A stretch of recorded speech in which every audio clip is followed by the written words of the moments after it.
सिंह साहब, आपने भारत की राजधानी दिल्ली के अंदर किसानों का आंदोलन देखा, किस तरह शुरू हुआ, फिर उसमें कौन कौन सी ताकतें आईं, फिर ये मामला कोर्ट गया और फिर ये हुआ कि भारत के गणतंत्र दिवस के ऊपर ये शांति से मन जाए। लेकिन किसानों के साथ कोर्ट ने भी एक स्पेशल परमिशन दी, दिल्ली पुलिस को भी कहा, तमाम सारी बातें हुई। मैं समझता हूँ कि लोकतंत्र के जितने भी इंस्टीट्यूशंस हैं, सब ने अपनी भूमिका निभाई। लेकिन उसके बावजूद भी 26 जनवरी को, जब भारत का सबसे पवित्र पर्व, जिस दिन भारत में संविधान लागू हुआ था, उस संविधान के तहत कोर्ट का ऑर्डर, उस संविधान के तहत पुलिस से वादा, उस संविधान के तहत तमाम नियम कानून के तहत उन्हें परमिशन दी गई कि लोकतंत्र में डिसेंट की, धरने की, प्रदर्शन की एक अपनी महत्वता होती है। लेकिन आपने देखा, पूरे देश ने देखा कि 26 जनवरी को भारत के गणतंत्र दिवस के दिन लाल किले की प्राचीर पर, इंडिया गेट के पास आईटीओ पर जो अराजकता, जो वहशियाना हरकत की, जो लूटपाट की, जो पुलिस को मारा, पुलिस भाग रही थी और जिस तरीके से ऐसा लग रहा था कि कोई आक्रमण हुआ हो, कोई रणनीति, कोई साजिश के तहत देश के गणतंत्र को एक तरीके से चोट पहुंचाने, घायल करने की नीति थी। आप इस पूरी घटना को, आप आहत हैं, आप गुस्सा भी हैं, आपने अपना रोष भी प्रकट किया है, लेकिन इस पूरी घटना को आप कैसे देखते हैं? नहीं, आपने जो शब्द इस्तेमाल किया वहशियाना, ये बिल्कुल उपयुक्त शब्द है आपका। ये वहशी लोग हैं, शराब के नशे में, ड्रग्स में धुत। आपको मैं कई ऐसे मैं तस्वीरें दिखा दूंगा जहाँ पे कोई इंजेक्शन ले रहा है इनमें, कोई स्मैक पी रहा है, शराब की बोतलों का आपने देखा। तो खुल्लम खुल्ला वो ट्रॉली खुला में था। खुला वो सारा। जी जी जी। तो ये कई तरह के इसमें तत्व थे पहले से, और ऐसा नहीं था कि इनको मालूम नहीं था। और ये भी, ये अपेक्षा करना कि ये शांतिपूर्ण तरीके से होने वाला था, ये भी गलत है। और मैं इसलिए नहीं कह रहा हूं, जो मैंने आपसे अभी बातचीत कर रहा हूं आपसे, इस संदर्भ में पहले भी बात हुई है और कई मैंने बार तमाम आशंका ये आप बताई आप थी, व्यक्त करते रहे, आप व्यक्त करते करते रहे रहे। कि, और एक एंजाइटी था, क्योंकि एक संस्कार, एक तेवर जो मैं देख रहा था इनके लिए, जो सो कॉल्ड लीडर्स थे, ये तो छटे हुए गुंडों के माफी की बात करते। किसान है, जो आदमी मिट्टी से जुड़ा हुआ है, उसमें कुछ संस्कार होते साहब। वो टिकैत जिस तरह की भाषा बोल रहा था, और बाकी लोग, हम बकल उतार देंगे जी, हम तोड़ देंगे जी, हम फोड़ देंगे जी, हम ठोक देंगे जी, ये तो शुरू से था। दूसरी बात कि इसमें कोई आश्चर्य की क्या बात है? इसमें बताइए आश्चर्य की क्या बात है? ये पूरा वहां से जब ये काफिला चला है, आप इसकी थोड़ी थोड़ी पृष्ठभूमि पे जाएं। जी जी। पंजाब में पहले इन्होंने रेल रोको किया था। फिर क्या हुआ कि वो कुछ दिन चला, फिर तकलीफ होने लगी इनको, तकलीफ होने लगी क्योंकि सप्लाईज आना बंद हो गए पंजाब में। तब इन्होंने कहा कि नहीं, केवल पैसेंजर ट्रेन को हम रोकेंगे, मालगाड़ी को हम आने देंगे।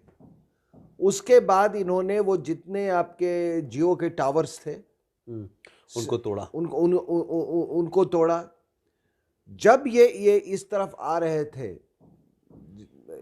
इस तरफ दिल्ली की तरफ, उस समय भी आप इनकी भाषा देखते। और थोड़ा दो तीन चीजें आप इसको देख लीजिए कि ये कोई पहली बार थोड़ी है साहब। 82 लोग भूल गए? 82 में ये एशियन, जो एशियाड हो रहा था, एशियन गेम्स, उसको ये डिसरप्ट करने आ रहे थे। और मुझे याद है उस समय ये भजन लाल मुख्यमंत्री थे वहां के, हरियाणा के, और उन्होंने दबा के इनकी ठुकाई की थी। वो पूरा डिसरप्ट हो गया था वहां पे। लेकिन इस सरकार ने, वर्तमान सरकार ने इतना लंबा इनको रोप दिया, उनको आने दिया। और इसमें आप देखें कि कोई ये कहना कि ये किसान थे और इनका कोई केवल कृषि से ही इनका लेना देना है। ये तो आप किससे आप किसको झूठ बोल रहे हो साहब? आप किसको ये झूठ बोल रहे हो? तो अगर ऐसा होता तो फिर ये योगेंद्र यादव क्या कर रहा था वहां पे? मेधा पाटकर क्या कर रही थी वहां पे? शाहीन बाग वाले लोग क्या कर रहे थे वहां पे? वो कनाडा का मंत्री क्या कर रहा था यहां पे आके? जो शख्स अभी ये जिसने वो झंडा उतारा उतारा है, तिरंगे को हटाया है, वो भी ऑस्ट्रेलिया से आया है। ठीक है, ये न्यूयॉर्क में भी आप देखें उसके भी एक बड़ी रैली हुई है। तो मैं फिर कहता हूं कि ये तो क्लियर था कि माओवादी, जिहादी और ये खालिस्तानी इसमें घुसे हुए थे। और मैं उन लोगों से, मेरा दर्द उनसे नहीं है, वो तो आपने कहा कि ये जो आपने शब्द इस्तेमाल किया, वैशी लोग, इन वैशियों को पेट्रनेज देने वाले बहुत लोग हैं। मैंने खुद के अपने जो कुछ फौजी हमारे मित्र हैं जो रिटायर्ड कम्युनिटी में है, मैं उनको कहता कि देखो भैया ये बहुत खतरनाक चीज होने वाला है, वो हमको ज्ञान दे रहे हैं।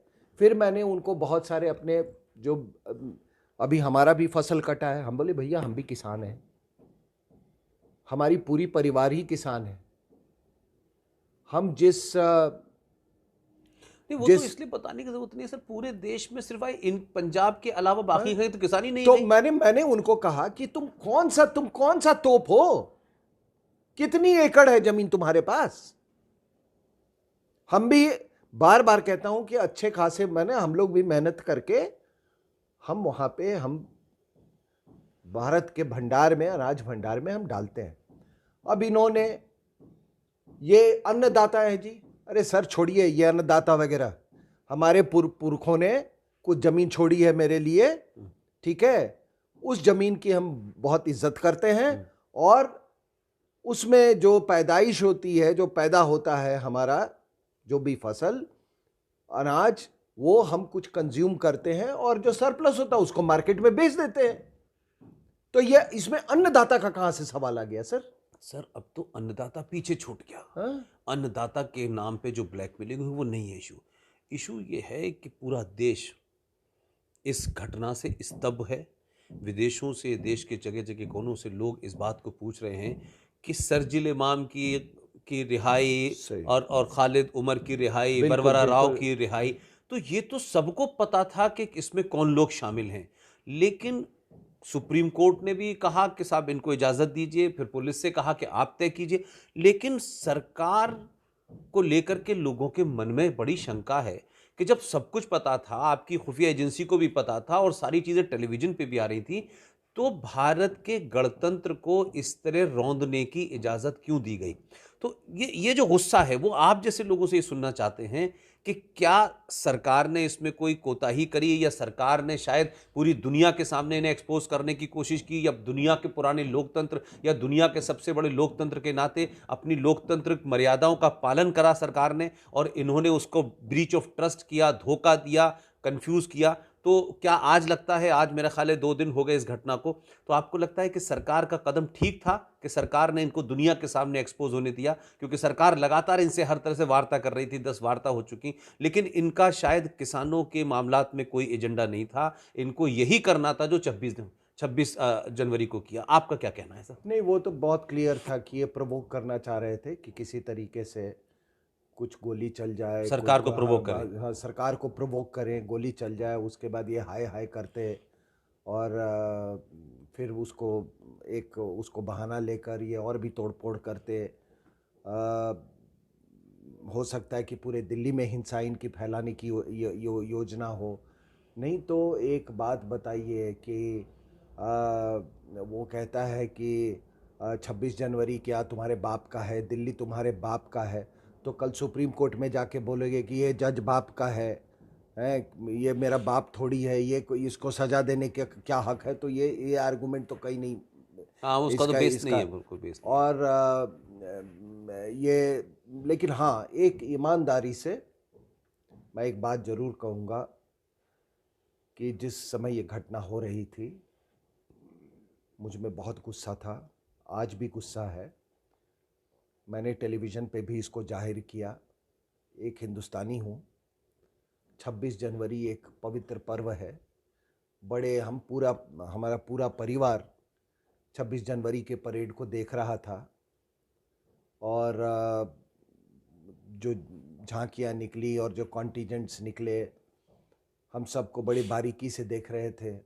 एक राष्ट्रीय पर्व है और जब वो एयरफोर्स का जब फ्लाई पास्ट हुआ, वो तो हमेशा मंत्रमुग्ध कर देता है सबको। वो जब उसने वर्टिकल चार्ली किया है, और एक ऐसा लगा कि जैसे मान लो कि जैसे ऊपर वाले से खुद हिंदुस्तान के लिए वो आशीर्वाद मांगने गया हो। जब उसने उस एयरफॉल ने वर्टिकल चार्ली किया और एकदम ऐसे डिसअपीयर हो गया, तो ऐसा लगा कि ऊपर वाले के पास गया है हिंदुस्तान के लिए आशीर्वाद मांगने। उसके बाद वो राष्ट्रगान, बच्चे, छोटे छोटे बच्चे वहाँ पे, थोड़ा एनसीसी में जाके देख लें आप, जब ये परेड होता है 4 बजे सुबह से बच्चे, ये अच्छे अच्छे माँ बाप के ये बच्चे हैं। 4 बजे सुबह उठ के उनको, ये वो बच्चे हैं जिनको सिखाया गया है कि अपने राष्ट्र में किस तरीके से उसकी गरिमा कैसे बढ़ानी है, उस पर गर्व कैसे करना है। और एक ये लोग जिनके और सुनिए सर, अच्छा लगे बुरा लगे, कहीं इनके लालन पालन में इनकी कमी है। जिन मूल्यों पर इनको बड़ा किया हुआ है, वरना कोई भी आदमी अगर वो पवित्र पैदाइश है और उसका लालन पालन संस्कारों के अनुसार हुआ है, वो 26 जनवरी का दिन नहीं चुनेगा आंदोलन के लिए। वो 26 जनवरी का दिन नहीं चुनेगा। 26 जनवरी का दिन भी चुना, लेकिन आपने जो जो जो जो भारत की प्राचीर, जहाँ से प्रधानमंत्री 15 अगस्त को बोलते हैं, जहाँ से पूरी दुनिया, आपने उस बिल्डिंग के ऊपर जाकर के जो भारत का राष्ट्रीय तिरंगा है उसको लिटरली फेंका निकाल के, और आपने खालिस्तान का झंडा लगाया उस पर। तो आप एक चीज़ बहुत कहते रहे हैं सिंह साहब, कि भारत के अंदर एक थर्ड फ्रंट है। There's two front is very open, whether it's east or west, लेकिन एक जो थर्ड फ्रंट है, क्या ये थर्ड फ्रंट भारत के लिए फर्स्ट और सेकंड फ्रंट से ज्यादा खतरनाक है? नहीं, मैं तो हमेशा ये जो रिपब्लिक डे की बात आप कर रहे हैं, आने वाले कई सालों के लिए ये तस्वीरें जाएंगी नहीं साहब, ये रहेंगी ये तस्वीरें। और आप इसको जक्सटापोज करके देख लीजिए, भविष्य में ये जब भी ये दो दृश्य होंगे, एक इंडियन स्टेट का रिपब्लिक डे और दूसरा इंडिया के दुश्मनों का उनका जो वैंडलिज्म रहा है, एक लाल किले वाला और एक राजपथ वाला। ये जक्सटापोज हमेशा ये करते रहना चाहिए साहब, कि ताकि आने वाली पीढ़ियां इन देश के दुश्मनों को ये रखे। और दूसरी बात, कोई ये ना कहे कि ये थोड़े लोग हैं। I am fed up of this argument. Handful of people. Sharjeel इमाम की रिहाई की बात हो रही है, बैठ के वहां पे तुम ताली बजा रहे हो और कहते थोड़े लोग हैं, ठोक देंगे, मार देंगे जी। आप कर रहे हो, ताली बजा रहे हो, बकल उतार दे देंगे और कहते थोड़े लोग हैं। पूरे पंजाब में टावर्स को टारगेट किया गया, थोड़े लोग हैं। नहीं तो जो थोड़े लोग हैं, तो जो बाकी लोग बहुत अच्छे हैं, वो कहां सो जाते हैं? अरे वो बाकी दे आर सपोर्टिंग। वो बाकी लोग जो हैं, दे आर साइलेंट सपोर्टर। उनकी तो बोलती बंद हो गई है अभी। और मुझे मालूम है कि वो ये भी एक फोर्स्ड रिट्रीट है उनका। अभी देखना वो कुछ मेढक के बाद जैसे ही हालात ठीक हो हाँ, गए फिर वो फिर निकले। आ जाएंगे। तो ये थोड़े लोग ये कहना बंद कर दे लोग